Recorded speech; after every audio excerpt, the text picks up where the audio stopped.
주님은 하나된 이스라엘을 끊임없이 원하셨어요. 그래서 미스바에서 온 12지파가 모여 한 이스라엘을 선언하고 영적 부흥을 경험했던 거죠.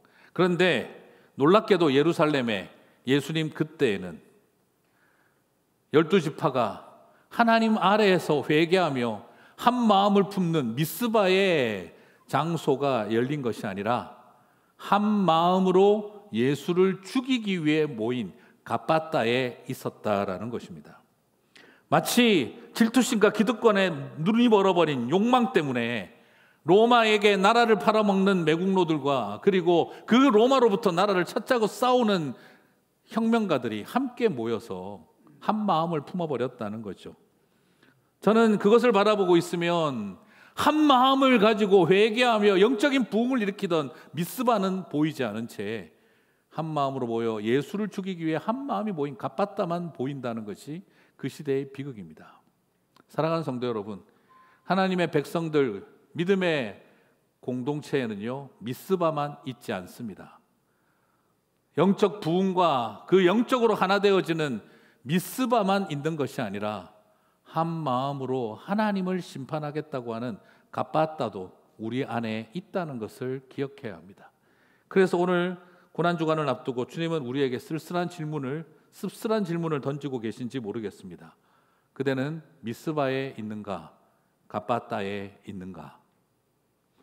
오늘 우리는 어디에 있는지를 나 자신에게 물어봐야 합니다.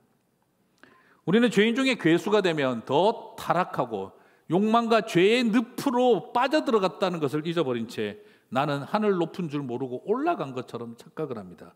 그래서 돌계단을 쌓아 올리고 그 위에 앉고 그렇게 되면 나는 뭐라도 마치 된 것이 아닐까라고 착각을 합니다. 그리고 그 갓바다의 재판석 위에 높은 자리에 앉아 있으면 나는 하나님도 심판할 수 있는 자격을 가진 사람이 아닐까라고 착각하는 것이 죄인의 모습입니다. 사랑하는 성도 여러분, 오늘 부탁드리고 싶습니다. 이번 고난주간 여러분의 마음속에 옆에 잘 만들어둔 갓바다의 돌계단을 무너뜨리시게 되기를 바랍니다. 참 갓바다의 이야기는 우리에게 역설을 보여줍니다. 돌로 만든 길, 돌로 만든 반석. 참 아이러니하지 않습니까? 길과 진리가 되신 예수님을 우리가 만든 돌길에서 그 길 대신 진리 대신 주님을 재판을 했다는 것. 우리가 만들어 놓은 갓바다 그 반석 위에서 만세의 반석이 되신 예수님을 재판하려고 했다는 것. 그것이 죄인들의 민낯이고 빌라도의 얼굴입니다. 그런데 놀랍게도 우리 자신도 똑같을 수 있다는 것이죠.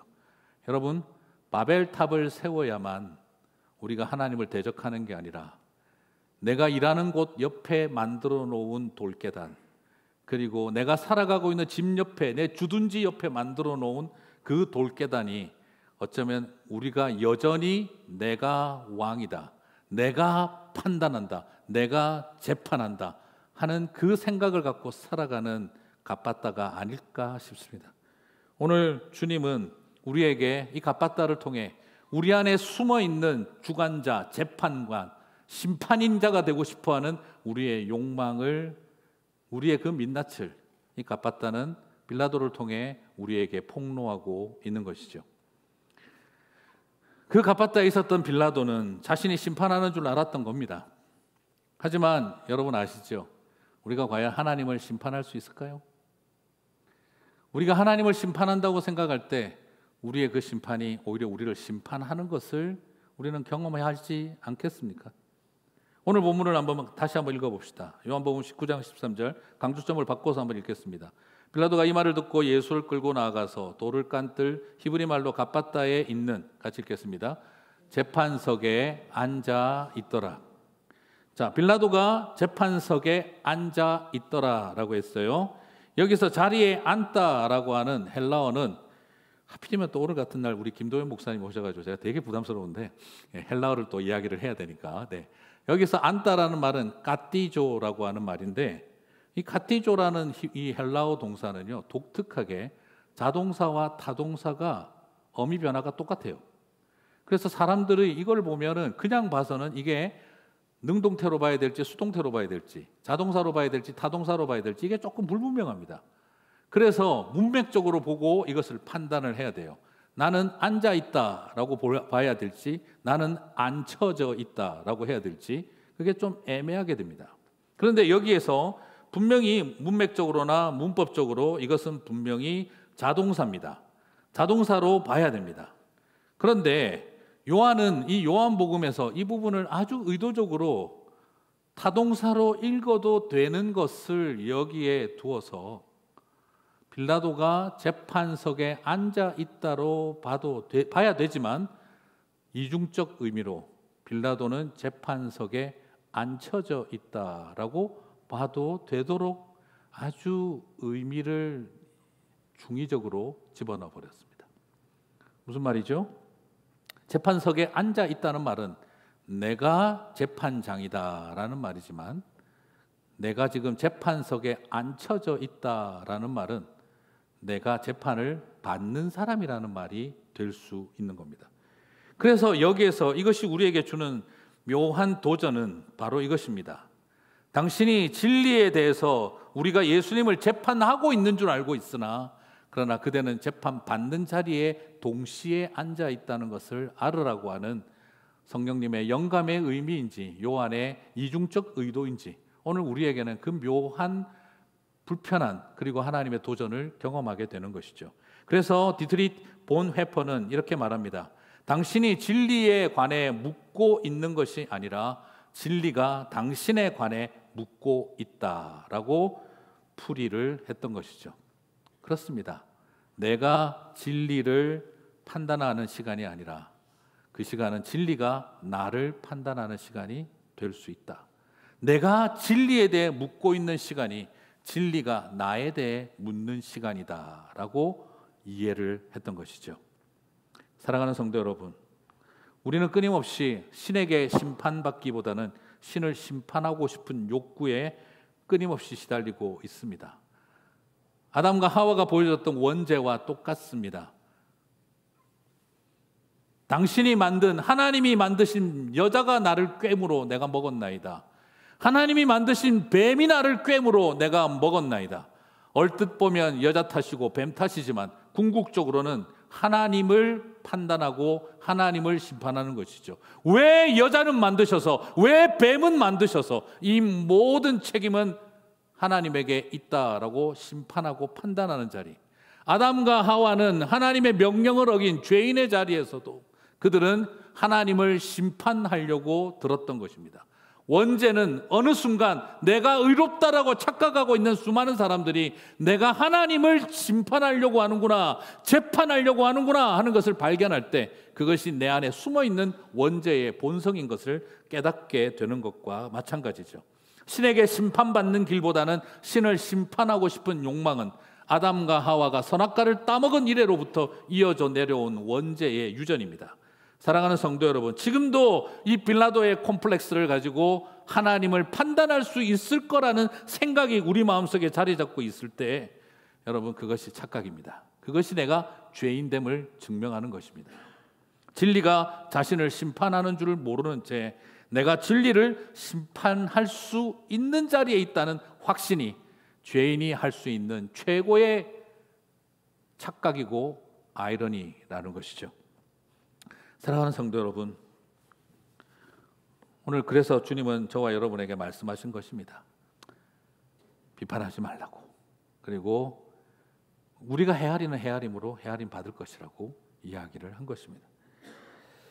자, 빌라도가 이런 질문을 그러면 이 취재하는 자리에서 이제 질문을 던졌는데 어떤 질문을 던졌을까요? 요한복음 찾아보시면 4가지 질문을 던집니다. 4가지 질문을 던졌는데 이 4가지 질문의 의도는 다 뭘까요? 예수를 죽일 이유를 찾기 위해서입니다. 예수님을 죽이기 위한 이유를 찾기 위해서 그는 4가지 질문을 던집니다. 그러나 역설적이게도 예수님을 죽이기 위한 이유를 찾는 질문은 결국에는 내가 죽어야 할 죄인이라는 이유를 발견하는 질문으로 부메랑이 되어 돌아오게 된다는 것이죠. 심판하는 자리에 있으나 심판받는 자리에 있었던 것처럼 예수님이 죽어야 할 이유를 찾기 위한 네 가지 질문은 결국 우리가 왜 죽어야 할 죄인인지를 드러내는 네 가지 질문이 그에게 되고 말았다 하는 것입니다. 빌라도는 네 가지 질문을 던졌습니다. 첫 번째, 무슨 일을 하셨습니까? 너는 무슨 일을 했느냐라고 물었습니다. 요한복음 18장 35절. 빌라도가 대답하되 내가 유대인이냐? 내 나라 사람과 대제사장들이 너를 내게 넘겼으니, 같이 읽겠습니다. 내가 무엇을 하였느냐라고 그는 물었습니다. 두 번째, 네가 유대인의 왕이냐라고 물었습니다. 요한복음 18장 33절. 이에 빌라도가 다시 관정에 들어가 예수를 불러 이르되, 같이 읽겠습니다. 네가 유대인의 왕이냐? 셋째, 진리가 무엇이냐라고 물었습니다. 요한복음 18장 38절. 같이 읽겠습니다. 빌라도가 이르되 진리가 무엇이냐 하더라. 넷째, 너는 어디서 왔느냐라고 물었습니다. 요한복음 19장 9절. 다시 관정에 들어가서, 같이 읽겠습니다. 예수께 말하되 너는 어디로부터냐 하되. 사랑하는 성도 여러분, 예수님을 십자가에 죽이기 위한 이유를 찾기 위해 인간은 네 가지 질문을 던졌습니다. 무슨 일을 하셨습니까? 왕이십니까? 진리가 무엇입니까? 당신은 어디에서 왔습니까? 근원이 무엇입니까? 어쩌면 오늘 이 빌라도의 이 네 가지 질문은 이 세상을 살아가는 모든 사람들의 질문이기도 합니다. 예수님, 무슨 일을 하셨는데요? 예수님, 당신이 왕이 맞으십니까? 예수님, 진리가 뭔데요? 그리고 당신의 근원은 무엇입니까? 어쩌면 오늘 이 빌라도의 이 네 가지 질문이 이 땅을 살아가는 의심하는 백성들이 끊임없이 포기할 수 없는 네 가지 질문과 동일합니다. 오늘 이 네 가지 질문 속에 아까도 말씀드렸죠. 죽일 이유를 찾기 위한 빌라도의 이 질문은 결국 자신이 왜 죽어야 할 죄인인지를 발견하는 질문으로 부메랑이 되었다라고 말씀을 드렸는데, 그것을 한번 살펴봅니다. 예수님에게 빌라도는 물었습니다. 무슨 일을 했느냐? 그러나 이 질문은 오히려 우리에게 또 다른 질문이 될 겁니다. 그대야말로 평생 무엇을 했습니까? 그대야말로 평생 무엇을 하며 살아왔습니까? 너를 위해 내 몸을 주건만 너 나 위해 무엇 하느냐라는 질문 앞에 서는 것과 같습니다. 우리는 과연 무슨 대답을 할 수 있을까요? 너야말로 평생 무엇을 하며 살아왔느냐라고 저와 여러분에게 부메랑이 되어 돌아온 이 질문 앞에 우리는 뭐라고 말할 수 있을까요? 너는 상처를 주었느냐? 아니면 상처를 싸매어 주었느냐? 너는 살리는 길을 걸어갔느냐? 죽이는 길을 걸어갔느냐? 너는 들으려고 했느냐? 주장하려고 했느냐? 너는 속이고 숨겼느냐? 아니면 고백하고 회개했느냐? 십자가를 지는 길을 걸어갔느냐? 아니면 십자가로 내모는 길을 걸어갔느냐? 너야말로 네 가정에서 무엇을 했느냐? 너는 평생 너의 교회에서 무엇을 했느냐? 너는 평생 네가 살아가는 가정에서 무엇을 했느냐? 너는 너의 배우자에게, 너의 자녀에게 너는 무엇을 하고 살아왔느냐? 라고 묻는 질문 앞에 저와 여러분이 서게 되는 것과 같다는 것입니다. 나를 위해 나를 대신해서 죽으신 분 앞에서 무슨 일을 행하셨습니까? 라고 묻는 질문은 부당하다 못해 불의합니다. 두 번째로 인간은 묻습니다. 네가 왕이냐? 그러나 이 질문은 저와 여러분에게 또 다른 부메랑으로 돌아올 것 같습니다. 그대야말로 왕 같은 제사장으로 살고 있습니까? 나에게 왕이냐라고 묻는 그대에게 다시 되묻습니다. 왕 같은 제사장으로 살고 있으십니까? 왕 같은 제사장이 되라고 세상에 보내어놨는데 세상의 노예가 되고 세상에 종속된 종이 되어 살아가고 있는 우리의 모습을 바라보며 너는 이 세상에서 왕 같은 제사장으로 살고 있느냐 묻고 계십니다. 그리고 네가 왕이냐라고 묻는 우리를 향해 주님은 또 다른 질문을 던질 것입니다. 내가 그대에게 한 번이라도 왕인 적은 있었더냐? 내가 너에게 왕이긴 했던 거냐라고 물으시는 것입니다. 사랑하는 성도 여러분, 주님이 이 세상의 왕이십니까? 라고 물을 때 주님은 우리들에게 되물으시는 겁니다. 내가 너에게 왕이긴 했냐? 너는 나를 왕으로 영접하긴 했던 거냐? 라고 물어보신다는 것입니다. 맞아요. 우리는 왕같은 제사장으로 살기보다는 세상의 노예로 살았습니다. 주님을 왕으로 영접하기보다는 프라파겐다는 있었지만, 우리가 부른 노래는 있었지만, 그러나 실제로는 우리는 돈과 권력과 힘을 왕으로 영접하고 살았기 때문입니다. 당신은 왕이십니까? 라고 물을 때 내가 너에게 왕이긴 했던 거냐라고 그렇게 되물으실 때 우리는 죽여야 할 이유가 아닌 내가 죽어야 할 죄인임을 발견할 수밖에 없는 것입니다. 세 번째, 진리가 무엇이냐라고 물었습니다. 진리가 무엇이냐라고 묻는 빌라도에게 주님은 이렇게 되물으시는 것 같습니다. 그대에게 진실이 있기는 한가? 우리에게 물어보시는 겁니다. 너는 나에게 진리가 뭐냐라고 묻는데, 그러나 사랑하는 그대들이요, 그대들 속에 진정성이라는 건, 진실이라는 건 존재합니까? 우리에게 진실이 있습니까? 라고 물어보는 겁니다. 진리를 들을 마음이 있습니까? 진리를 인정하고 진리 앞에 바로 설 수 있는 용기가 있습니까? 우리에게 진실이 있느냐라고 묻고 있는 것입니다. 진리를 몰라서 진리를 거부합니까? 진리 앞에 진실하지 못하기 때문에 우리가 거부한다는 것을 우리 스스로가 알고 있습니다.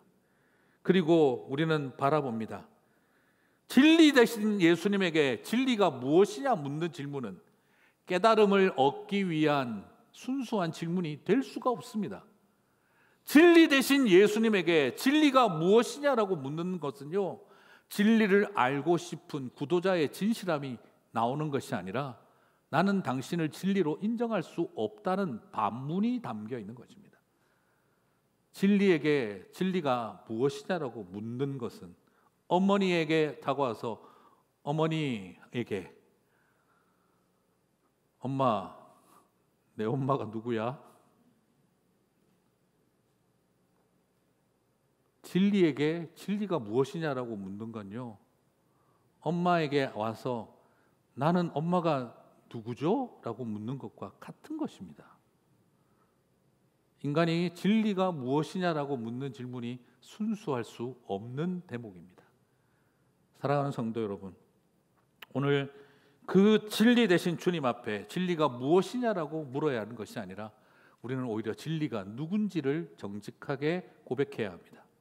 그것을 모른 채 질문 던지는 것은 우리가 바로 죽을 수밖에 없는 죄인임을 스스로 증명하는 자리에 서는 것과 같은 것입니다. 여러분, 그렇지 않겠습니까? 평생을 배가 아파서 낳은 자식이 진자리 마른 자리 가려가며 손과 발이 닿도록 돌봐줬더니 엄마에게 와서 내 엄마는 누구죠? 라고 묻는다면 그것은 절망인과 마찬가지인 것이죠. 넷째, 너는 어디로부터냐? 라고 빌라도는 물었습니다. 이 말은 우리들에게 또 다른 부메랑이 될 것입니다. 너야말로 네가 내 자녀인 것을 알고 있느냐? 너야말로 네가 내 자녀라는 것을 알고는 있느냐? 라는 질문으로 부메랑이 되어 돌아올 것입니다. 자녀가 아버지를 부정하면서 아버지에게 당신의 시작을 질문합니다. 우리를 지으신 창조주를 향해 어디에서 근원이 되셨습니까? 를 묻는다는 것은 창조주를 피조물로 여기겠다는 인간의 의도밖에는 보이지가 않습니다. 창조주에게 어디에서 왔느냐를 묻는 것은 너도 피조물이다 하는 말과 차이가 없는 것입니다. 사랑하는 성도 여러분, 저는 오늘 이 네 가지 질문을 보면서 창조주에게 근원을 묻는 이 질문은 순수한 지적 욕망이 아니라 이것은 하나님을 향한 모욕이고 부당함이고 불이라는 것을 발견하게 되어진 것이죠. 그래서 예수님을 십자가에 죽이기 위한 이유를 찾기 위한 이 네 가지 질문은 결국에는 우리가 왜 죽을 수밖에 없는 죄인인지를 드러내는, 폭로하는 질문이 되고 말았다는 것입니다. 사랑하는 성도 여러분, 그렇다고 한다면 예수님은 우리를 어떻게 하셔야 될까요? 예수님이 우리를 십자가에 못 박아 죽여야 하는 걸까요? 결코 그렇지 않습니다. 빌라도는 이 질문을 던져서 예수님을 십자가에 못 박아 죽이려고 했지만 예수님은 이 질문 앞에 아무런 답을 할 수 없는 인생을 대신하여 십자가에 당신이 대신하여 못 박혀 죽으셨습니다. 그렇습니다. 여러분, 여기서 착각하면 안 됩니다. 빌라도가 자신의 재판으로 예수님을 십자가에 못 박은 것이 아니라 재판당하는 인간들을 위해 예수님이 십자가에 못 박혀 죽임 당하시는 것을 판결하신 것입니다. 우리가 예수를 죽이도록 판결한 것이 아니라 예수님이 우리를 대신하여 죽으시기를 판결하신 것입니다. 그래서 예수님은 십자가에서 죽으신 것입니다. 빌라도에 의해서 죽으신 것이 아니라 당신이 재판관이셨기 때문에 우리를 대신하여 죽으시는 판결을 내리신 것입니다. 예수님은 이 네 가지 질문에 대답을 하지 못해서 십자가에서 죽으신 것이 아니라 이 네 가지 질문에 대답할 수 없는 인간들을 대신해서 예수님이 십자가를 답으로 달아주신 것입니다. 십자가는 대답할 수 없는 인생들을 대신한 예수님의 대답입니다. 사랑하는 성도 여러분, 예수님은 빌라도의 법정에 죄인으로 사형당하신 것이 아니라 예수님의 법정에 있는 빌라도와 그 시대의 백성들을, 우리를 위해 답으로 심판자가 심판을 받으시는 판결을 내리신 것입니다. 그러므로 말미암아 저와 여러분은 이제 죽어야 할 이유로부터 자유로워지게 된 줄 믿습니다. 여러분, 이것이 하나님의 은혜입니다. 그래서 십자가가 답입니다. 우리 인생의 답은 십자가밖에 없는 줄 믿습니다. 가바다의 재판석에 앉아있는 빌라도처럼 혹시 나는 착각하고 살아오지 않았던가? 우리는 끊임없이 예수님에게 답을 하라! 답을 하라! 그리고 못 박으라! 외쳐대기를 시작합니다. 요한복음 19장 10절, 다시 관정에 들어가서 예수께 말하되 너는 어디로부터냐 하되 예수께서 대답하여 주지 아니하시는지라. 같이 읽겠습니다. 빌라도가 이르되 내게 말하지 아니하느냐? 내가 너를 놓을 권한도 있고 십자가에 못 박을 권한도 있는 줄 알지 못하느냐? 그런데 여러분, 오늘 이 말은 다시 거꾸로 들리실 겁니다. 네가 대답 못하는 건 나 안다. 내가 너를 영원한 생명을 줄 권한도 나에게 있고 너를 영원한 심판에 두게 할 권한도 나에게 있다. 오늘 이 빌라도의 겁박 속에 우리는 예수님의 음성을 듣습니다. 하늘 높은 줄 모르는 인생들은 내가 하나님을 심판하는 줄 알았으나, 그러나 무언으로 그 자리에 앉아있는 예수님은 조용히 이 말씀을 저와 여러분에게, 우리에게 선포하고 계신 것입니다. 사람들은 하룻강아지 범 무서운 줄 모르듯 우리가 마치 하나님 앞에서 큰 소리 치면 죽일 수도 있고 살릴 수도 있는 것처럼 착각합니다. 그래서 십자가에 못 박아 죽인 건 내 권세로 한 줄 알고 있습니다. 그러나 그렇지 않습니다. 저와 여러분을 살리시기 위해, 우리가 예수님을 죽인 것이 아니라 예수님이 저와 여러분을 살리시기 위해 십자가의 길을 가신 것입니다.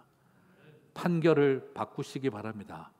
그가 내린 판결이 아니라 예수님의 재판이었습니다. 사랑하는 성도 여러분, 수많은 사람들은 소리 질렀습니다. 그를 못 박으라고. 그래야 네가 가이사에게 충성하는 종독이다. 그리고 우리의 왕은 가이사다. 유대인들의 그 끔찍한 외침 속에서도 예수님은 그들을 불쌍히 여기시며 가셨습니다. 그 이야기는 화요일부터 또 시작하겠습니다. 다 나오시기 바랍니다. 멀리 계신 분들은 온라인으로도 꼭 참여하시고요. 그러면서 사람들은 악을 쓰고 소리 지르고 모든 것을 끝낸 것처럼 착각했습니다. 사랑하는 성도 여러분, 오늘 우리 안에 있는 이 모습을 바라보십시다. 무언가 침묵의 예수님에게서 좀 배우시면 좋겠습니다. 정약용 선생은 이런 이야기를 하셨어요. 제가 참 좋아하는 말인데, 물들면 나를 잃게 되고 물들이면 남을 잃게 된다. 자신을 휘감은 감정을 남에게 옮기지 않는 사람이 어른이다. 참 힘들고 어려울 때마다 정약용 선생의 말을 곱씹어 봅니다. 물들면 나를 잃게 되고 물들이면 남을 잃게 된다. 그렇죠.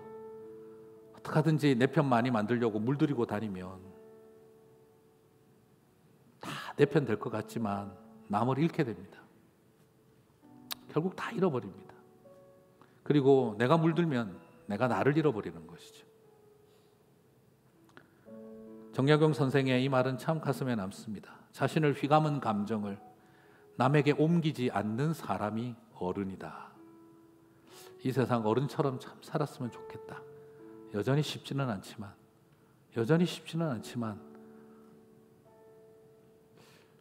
주님께서 오늘 이 고난의 주간에 예수님께서 우리에게 보여주셨습니다. 예수님은 물들지 않았습니다. 그리고 예수님은 물들이려고 하지도 않았습니다. 자신의 휘감은 감정을 남에게 옮기지도 않았습니다. 오히려 다 끌어안으셨습니다. 그리고 십자가에서 죽으셨습니다.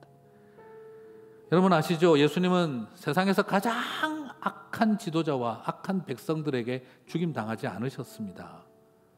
예수님은 세상에서 가장 영적인 지도자들과 가장 순진한 백성들에게 죽임당하셨습니다. 가장 영적인 지도자들이 만들어 놓은 루머와 선동에 넘어간 순진한 백성들에게 예수님은 죽으셨습니다. 아주 세상적인 지도자와 악한 백성들에게 죽지 않으시고 아주 영적인 지도자들이 만들어 놓은 선동에 넘어간 순진한 백성들에 의해서 예수님은 십자가에서 죽으셨습니다. 예수님은 로마의 신전을 청결하게 하겠다고 하다가 무당과 박수에게 죽으신 것이 아니라 성전을 청결하게 하려고 하시다가 제사장과 바리새인들에게 죽임당하셨습니다. 오늘 우리가 영적이고 종교적이면 그렇지 않을 거라고 착각하면 안 됩니다. 우리에게는 똑같은 누룩이 들어와 있기 때문입니다. 그러므로 높아질 때 조심해야 합니다. 재판할 수 있을 때 가바다가 내 눈앞에 보이고 돌층계가 보일 때 우리는 더욱 조심해야 합니다. 내가 죽일 수도 있고 너 하나 주면 살릴 수도 있다는 권세가 내 손에 잡히기 시작할 때 그때 우리는 깨어야 합니다. 왕관을 내려놓고 재판하는 자리가 아니라 재판받는 자리에 있음을 기억하며 엎드리는 백성들, 끊임없이 내 왕관을 내려놓는 사람들이 되셨으면 좋겠습니다. 우리 그렇게 이 고난주간 우리의 가바다를 부수고 반석 대신 예수님에게 나가십시다. 우리의 가바다를 부수고 길과 진리 대신 예수님에게 나아가시기 바랍니다. 그래서 우리가 함께 왕관을 내려놓고 주님만 높여드리는 저와 여러분 되시기를 주님의 이름으로 축복합니다.